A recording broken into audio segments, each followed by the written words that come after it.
giant fossil fuel companies use the conflict in Ukraine to price gouge at the gas pump. All right, guys, hello and welcome to another episode of Thinking Out Loud. Today we're going to be talking about gas prices. We're going to be talking about gas prices just like we've been talking about inflation in the past and how the levels of inflation we've been seeing as they pertain to gas prices is absolute bullshit, and that you are covering the tab for immense amounts of corporate greed. You know, gas prices definitely have us all fucked up right now, and funny story on my end. About a year and a half ago, my old Trailblazer went to shit. I had a 2005 Trailblazer. It was forest green, not a color you see very often anymore. But I had a decent amount of money because, you know, Biden sent out those fucking checks and shit. So I was like, you know what? I'm going to get a big black SUV, which I know is, a little bit extravagant.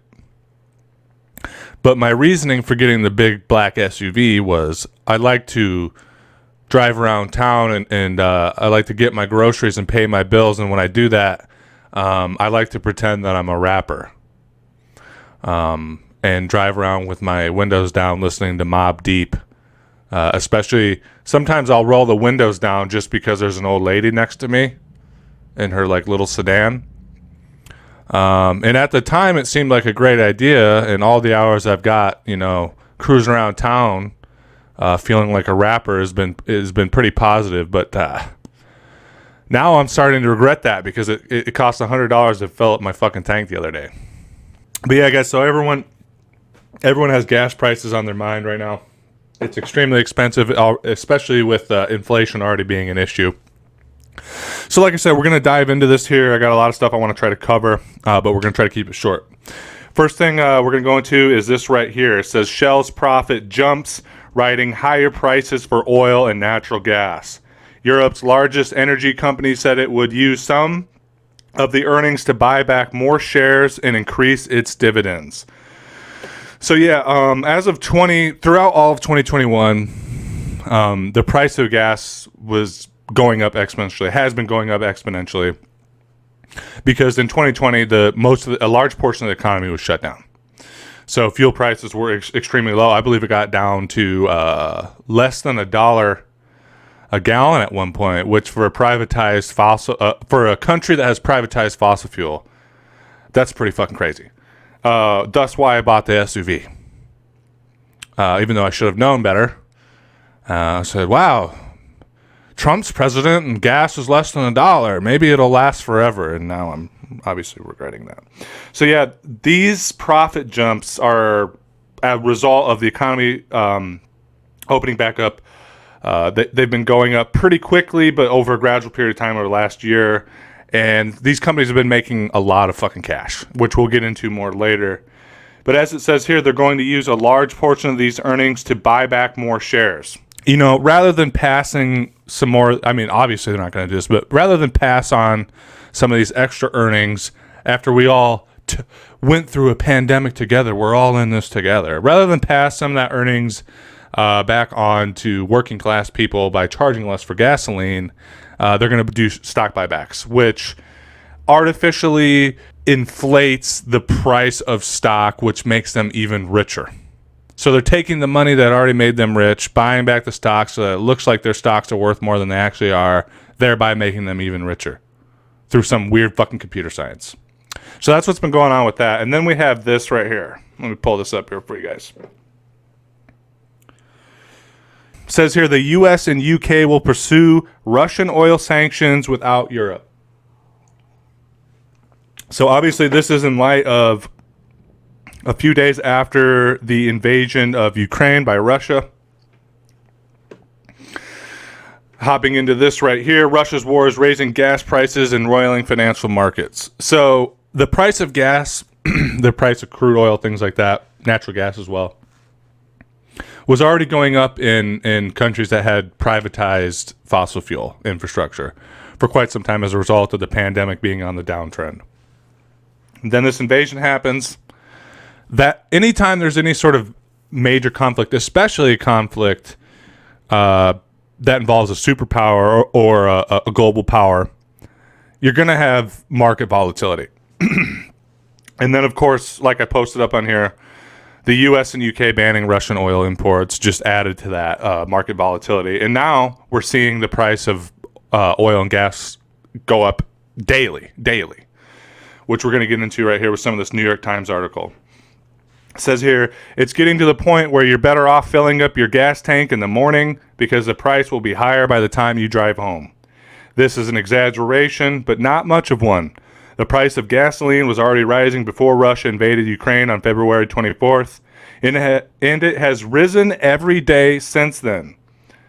As the most important measure of inflation that most Americans regularly see, this daily increase is a big problem in and of itself. But it's more than that. It's a tax on working people, a drag on economic growth, and a conspicuous emblem of the acute problems afflicting a range of financial assets, from stocks and bonds to commodities like gold, nickel, and wheat. On that last part there, it's a tax on working people, and that's exactly what it is. And as we're going to get into here, you're going to understand that it's not a tax on working people because there's a war and we're doing the right thing. It's a tax on working people that goes straight to the top 1% of people that own the fossil fuel infrastructure, the refineries, the drills, the pipelines, all that shit. Going on here with this one, guys. It says, prices at the pump. Consider that since the Russian invasion, the average price of regular gas in the United States has increased 17% through Wednesday. It was up 23% from the beginning of the year.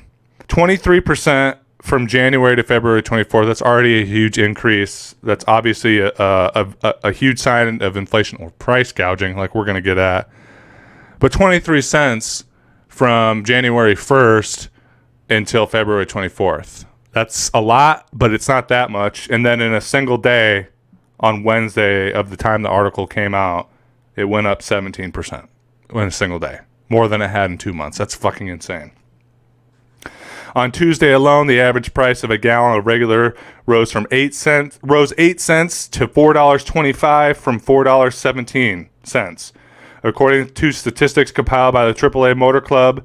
And it's much higher in states like California, where a gallon of regular costs $5.57 on average. For a variety of reasons, the price in many communities is much steeper than that. Right, so that's fucking crazy. That's a huge increase. And they're telling us it's because of market volatility, because many countries, including the U.S. and U.K., are banning Russian oil imports. There's a war going on. We don't know what's going to happen. It's making the price and supply and demand. Everything's fucked up. So we got to charge you more. As if they weren't already making record profits this last year. So that's their whole premise as to why they have to raise prices. Is they're cutting off, the U.S. and U.K. is cutting off Russian oil imports. Okay, so on paper that makes sense, right? It makes sense that, well, there's a war. We're not getting any more oil from Russia. You know, Europe's not getting any more oil from Russia, presumably. That's kind of what they lead you to believe, even though that's not the case. So we got to raise prices. Well, I spent a lot of time getting some research together for this video, talking about a lot of different things, namely, how much oil do we get from Russia? What is the size of our strategic petroleum reserves, and how would that affect pricing? And then some examples of countries that and their gas prices that have nationalized fossil fuel infrastructure as compared to privatized. So we're going to get into all that here. But first, I want to touch on this right here. How much oil does the U.S. import from Russia? Russian oil accounts for only about 8% of U.S. oil imports. According to the most recent data from last year, that accounts for about 5% of Russia's crude oil exports, according to Rystad Energy. Europe, however, depends heavily on Russian oil, and they have not cut off buying oil from Russia yet, just so we're clear on that. So why would that affect price? Depends heavily on Russian oil, which accounts for about a third of its total crude oil imports. While the U.S. daily gets about 700,000 barrels of oil from Russia, Europe sources 4.5 million barrels from Russia crude oil a day. The U.S. produces most of its crude oil domestically. According to Morning Consult, a global business intelligence company, of the crude oil products the U.S. imports from elsewhere, the bulk of it comes from Canada and Mexico. All right, so we got that. So only 8% comes from Russia, right? Sorry, guys, I'm having trouble waking up today. Get a little coffee. So only 8% comes from Russia. It says here that we produce most of what we use domestically. We produce domestically. And then the bulk of what we don't produce domestically comes from Canada and Mexico, which is right over the border and is under the bounds of the NAFTA agreement. So just with this given right here, why has the price gone up so much? Why did it go up 23% in a single day? Why did it go up 8 cents in a single day on another day? There's no reason. It's just price gouging. Because let's say what we get from Canada is enough, what we produce domestically isn't enough. If we're only getting 8% from Russia, I believe there's, and we'll get into this as well, there's more than enough strategic reserves and the potential for domestic ramping up of drilling and oil production and gasoline refinement to circumnavigate or to serve as a bulwark against some of these rising costs. And the only reason they're not doing it is because of corporate greed and because people like Biden, our government, is owned by that corporate greed. But so I lay all that out for you, and then we got guys like fucking liberal aristocrat George Takei here. Americans, we can endure higher prices for food and gas if it means putting the screws to Putin. Consider it a patriotic donation in the fight for freedom over tyranny. Yeah, I want to like George Takei because of his long history of being involved with Star Trek, obviously, but fuck that guy. He's a fucking shit lib. And what a fucking garbage tweet. So many Americans are one paycheck away from being homeless on the street. They're behind on the rent. They're getting racked with inflation after being, many of them, out of work for years because of the pandemic. And then you got him telling us, we'll gladly pay more for gas to put the screws to Putin. Freedom over tyranny. I mean, what it really is the freedom to be gouged at the gas pump so that some rich ExxonMobil exec can get even richer. So yeah, what a joke. But the funniest part of this is putting the screws to Putin.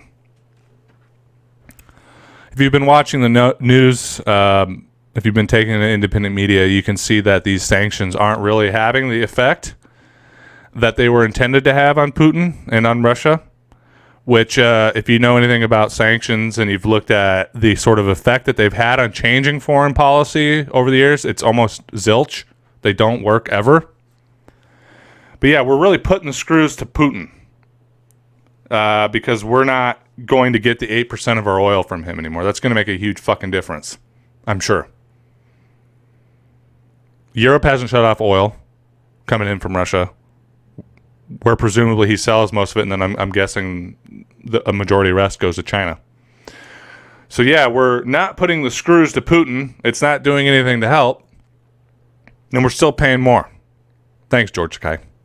So I'm sure you're all wondering exactly how much profit have these companies been making the last year off of price gouging at the gas pump, charging more on oil since the economy's opening up. I've got this right here from Public Citizen, guys. Quote unquote, Biden is causing rising gas prices. And we're not even going to get into why that's a stupid fucking perception of the world. Exxon raked in $23 billion in profit last year. Shell raked in $19 billion in profit last year. Chevron raked in $15.6 billion in profit last year. BP raked in $12.8 billion in profit last year. And that's all out of your pocket. Anytime the price of basic commodity goes up, it doesn't affect rich people. It's a fucking tax to support the lives of oligarchs. And you're the one that pays it. So that's how much money they've made. All that money they made. Do you think that maybe if they cared about America, if they cared about supporting Ukraine, they would maybe take a small hit so that we don't have to? So that we can keep the American economy rolling strong? And keep workers spending to support the economy? Support the arsenal of democracy for Ukraine? Wouldn't that be supporting Ukraine? Nah. I'm all right with paying more at the gas pump, but not to support Ukraine. It's because I want to see profit margins like that motherfucker. Those are numbers I can get behind. I'll pay more for that all day long. That makes me proud to be a goddamn American. So if that perspective wasn't enough to get you to understand that we're being fucked at the gas pump and there's no real reason to be raising prices, I want to jump into this right here. It says energy analysts warn prices could climb as high as $200 a barrel for crude oil after oil sanctions are imposed by the West. At that level, the average price of gallon of gas could exceed $5, a scenario Biden and other political figures are desperate to avoid. But Biden on Tuesday devoted much of his remarks to redirecting Americans' rage onto Russian President Vladimir Putin, while also encouraging U.S. energy companies to produce more oil domestically. The president has said the U.S. plans to release 30 million barrels of oil from the Strategic Petroleum Reserve as a part of a global effort to protect consumers and businesses from rising fuel prices while the U.S. and its allies target Russia's economy. The U.S. contribution is part of a larger effort with 30 other countries to release 60 million barrels of oil from reserves around the world, he said. All right, so what does that mean? The Strategic Petroleum Reserve. All right, we've already talked about how these giant fossil fuel industry companies are making so much money they could have weathered this. They could have weathered the volatility in the market voluntarily and made a huge difference in everyday working class people's lives, but they didn't. Not that we'd expect them to. They're giant capitalist companies. But there are other ways we could be, if the fossil fuel industry doesn't want to capitulate, to try to come together and hashtag support Ukraine and support the American worker. There are other ways that the price of petroleum, the price of gas could be mitigated. And what it said here is Biden plans on releasing 30 million barrels of oil from the Strategic Petroleum Reserve. So what is that? All throughout this country and all throughout countries all over the world, there are underground tanks, I guess you would say, filled with millions and millions and millions of barrels of oil. And they have similar infrastructure for natural gas, for gasoline. And the reason why they exist is for emergencies. For a situation like in the 70s when there was a run on gasoline and the price was going through the fucking roof and people couldn't pay for it and it was going to tank the economy. For natural disasters, all that kind of shit. That's what it exists for. So I did a little digging around and I found this information here from energysomething.gov. This is the exact amount of petroleum in storage domestically as of January 26, 2022. So it's a recent figure. And these bullet points here are different locations of the Strategic Petroleum Reserve. It says the Bryan Mound holds 218 million barrels. Big Hill holds 129.9 million barrels. West Hackberry holds 180 million barrels. And Bayou Choctaw holds 60 million barrels. So what does that amount to? I'm fucking terrible at math. 600, 700 million barrels of oil. So you take all those millions of barrels of oil. You take the fact that domestically we produce enough oil to take care of our daily needs. And what we don't, we get from immediate neighbors. You take all these oil reserves. You take the fact that these companies have huge profits. Someone please explain to me what justification there is for the price going up. We have tools in place. There is enough of a parachute landing, of a soft landing to absorb some of this price shock from the volatility in the market, but nothing's being done because it's a fucking cash grab, plain and simple. And on top of that, we have in the U.S. we aren't even drilling to full capacity, and now drilling at full capacity isn't something that I would advocate for. We're trying to move beyond fossil fuels. The carbon footprint from drilling, from fracking for natural gas, all these different things is huge. It destroys the environment. But we're not even drilling at full capacity. I have this figure right here. It says we have 35.230 million barrels of domestic reserves. And a domestic reserve refers to the amount of guaranteed oil resources, the amount of guaranteed resources that have been prospected that at any given time could be drilled for, could be acquired, and could be shipped out into the market with current levels of technology. Okay, 35 million barrels. So the oil's there, and I understand that with that, there has to be the process of getting permits, there has to be a process of drilling. It takes time.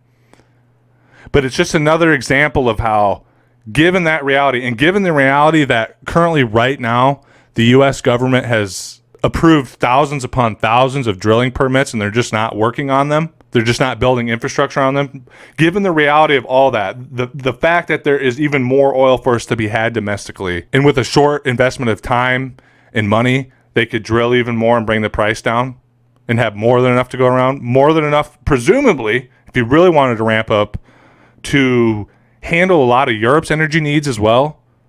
Again, explain to me why the price is going up like it is. Can you? I can tell you why. It's a racket. That's why. So by now, I hope I've already made a solid case as to why there's no legitimate reason for the price to go up other than corporate greed.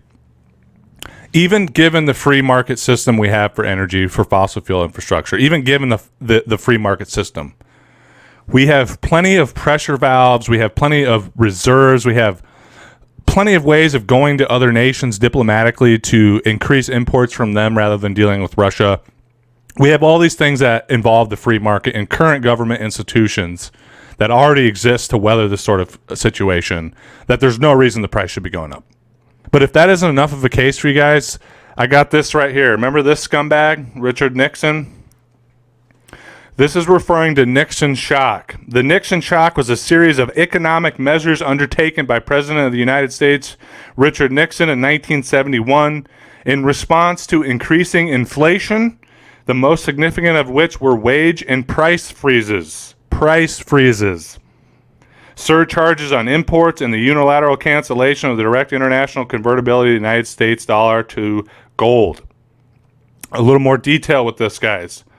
Nixon issued Executive Order 11615, pursuant to the Economic Stabilization Act of 1970, imposing a 90-day freeze on wages and prices in order to counter inflation. This was the first time the U.S. government had enacted wage and price controls since World War II. So how about that? Remember that scumbag, Richard Nixon? Watergate, corrupt as all hell, did everything he could to crush the anti-war movement, did everything he could to crush the black liberation movement. I mean, the guy was as Republican as apple fucking pie. And even he was willing to put in price controls to help the American worker, help the American working class weather some of the worst of the economic fallout of a recession in that time. God, I wish we could go back to the times when we thought Richard Nixon was our worst problem. You know, our politicians are so corrupt, they're so bottom up, they're so morally fucking decayed that Richard Nixon looks like a goddamn saint in comparison. Fucking wild how far we've come, huh? So what's the case I'm making here? I've laid out all these things as to why the price shouldn't be going up. And let's say none of that works. Let's say it's still somehow not enough to stop the rising price of gas at the pumps. Well, then we have this. Nixon shock. Price controls. Which we should have been seeing at the onset of the fucking pandemic. The government has the power to do these things. And it didn't. Why? Because it's bought up by giant corporations who have used the pandemic, who are now using the war in Ukraine as an excuse to price gouge and steal from you. That's all this is. The rising prices aren't anything else. It's not fucking inflation as a result of the Federal Reserve increasing interest rates or decreasing interest rates. It's fucking corporate greed. You have a mild amount of inflation that happens anyway, and then you have giant corporations taking advantage of it so they can fucking rifle through your pockets. But you know, let's go, Brandon. It's Joe Biden's fault. And I mean it is, but not for the reason you think. It's his fault because he doesn't do his job as president, protecting American workers, protecting the economy. He just wholesale lets corporations rob us. So yeah, in that sense, it is his fault. But the president isn't waving a fucking magic wand and making the prices go up. What he's doing is doing his job, the job that the corporations paid him for, to keep the ship sailing while they fucking rob us. Plain and simple. So yeah, guys, there you have it. That's my case as to why the prices are going up and why it's giant fossil fuel corporations' fault. there's 20 minutes of me ranting to tell you the fucking obvious if you haven't figured it out already. I'm sure most people watching the show already understand that it's corporate greed, but still. I wanted to give you a little bit of backdrop, a little bit of a deeper analysis of why it's corporate greed and how there are measures that can be taken to actually protect the American consumer like Joe Biden claims to have wanted to. But I want to go a little bit further. I'm going to try to keep this ending part quick here. In case you think that the rise of the price of gasoline and oil and energy is a global phenomena, I have a list of countries right here that have nationalized oil infrastructure. Now, why am I showing you this? I took some time. I went down this whole fucking list. I'm only going to show you a few of them. But I went down this whole list and checked the current market value of a price of gas in those countries to compare it to the U.S. and to compare it to countries in the West who have privatized fossil fuel infrastructure. Let's jump in right here. This first one I have Iraq gasoline prices per liter or gallon, the 7th of March, 2022. A gallon of gas in Iraq is $1.94.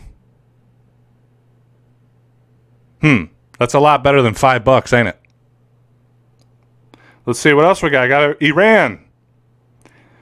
The price of a gallon of gas as of March 7th, 2022 in Iran, 19 cents. Huh. That's I'm paying $4 more than that. My poor SUV. Oh my God. Now here's a fun one, guys. Venezuela gasoline prices March 7th, 2022. US dollar.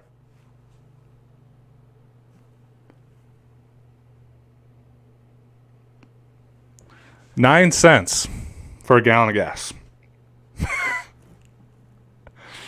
Yeah. It's a global phenomenon. The prices are going through the roof. There's nothing we can do about it. Let me read a little bit of this. Venezuela, the price of octane 95 gasoline is 9 cents per gallon, US dollar. For comparison, the average price of gasoline in the world for this period is $5.18. Wow. So yeah, why am I telling you this? And I went and I checked the prices on several others in that list, and the average I came out to is a little over $1 a gallon of gas. Even from countries that don't have rich oil reserves like Venezuela, Iran, Iraq. Less than $1. Why am I telling you this? I'm telling you this because you're being had, motherfucker. You're being had. Every time you go and you fill up your gas tank, you're being stolen from. Why are you being stolen from? Because some guy wants a new yacht. I wonder how much it costs to fill the tank up on that fucker. It don't matter because you're paying for his gas tab, bitch. Good shit. Good shit. So yeah, guys, I think I've made it quite clear to you why even under a free market system, there's no reason why the price should be what it is. But that's how free market systems work. It's all about price gouging. It's all about making as much profit as humanly possible, even at the expense of others. Okay? And if nothing else, I want this to be a case as to why we should nationalize fossil fuel industry, especially as we continue to wean ourselves off of fossil fuels and move into a green energy future. This should have been done decades ago, but it wasn't. And why wasn't it? I don't need to tell you, but I'm going to tell you anyway for the sake of the video. Because corporations, including fossil fuel giants, own our government. It's not a democracy, it's an oligarchy. We said it 100 times. I hope maybe you've heard it by now and understand it. But that's what it is. Our whole society is built off of this. And I want you to think for just a moment how incredibly sick it is that these corporations will use anything as an excuse to make more money. They used the pandemic, which killed nearly 1 million people in the U.S., and now they're using a war in Ukraine that has innocent civilians dying in it as an excuse to steal more money from you and make a larger profit margin. And all the other things aside about the pollution that for-profit companies do by skipping regulations and the bribery, everything else, let's just say none of that happens. And by all intents and purposes, generally the fossil fuel industry is honest and does a good job at providing a service. Forget about all the moral obligations. The way that they price gouge us and the cost that has on our economy and the drag it puts on working people should be enough of a case for us to advocate more meaningfully for a nationalized fossil fuel infrastructure. Because at the end of the day, it hurts all of us. It holds all of us back so that a handful of people continue to get rich beyond belief. But all right, guys, that's pretty much all I have for you. If you haven't already, hit subscribe, hit like, drop a comment. Let me know what you think about this. Do you think I'm on the money? Do you agree with me that corporations have used the pandemic, are using the current war in Ukraine as a excuse to price gouge so that they get richer? What are your thoughts about nationalized fossil fuel infrastructure? Do you think that's a good move like I do? Do you think it's a good way to help us keep our economy moving while we are still dependent on fossil fuels, while we continue to wean ourselves off and move to a green energy future? Drop a comment. Let me know what you think. But yeah, guys, before I let you out of here, I want to get a quick word from President Joe Biden to see how he feels about this video, see how he feels about all the different things we talked about here, about nationalizing fossil fuel industry and about being price gouged at the pump. Let's hear it.